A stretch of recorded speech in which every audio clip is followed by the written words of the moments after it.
Well, hello, Transparent Church and friends. This is Pastor James with the Word of the Day.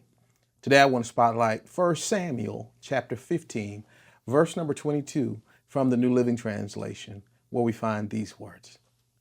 But Samuel replied, "What is more pleasing to the Lord, your burnt offerings and sacrifices, or your obedience to his voice?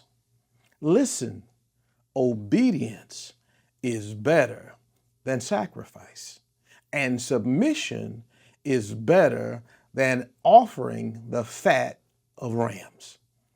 Well, as we get started this day, we're going to stay in the theme on obedience, and today use as a theme obedience over sacrifice.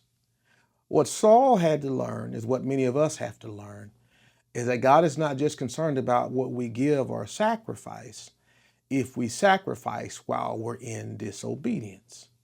Saul was told to destroy everything in the battle, but he left, and everyone, but he left King Agag alive and left the best of the animals alive, stating that he was going to use it as a sacrifice.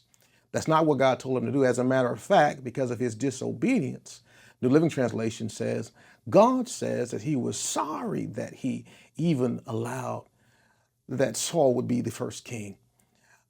It's important to note that whenever we disobey, we get out of the way. And so here's the Hump Day help. You have to obey to stay in the right way. You can't do things my own way. You have to stay in the way to do things the right way. You have to obey.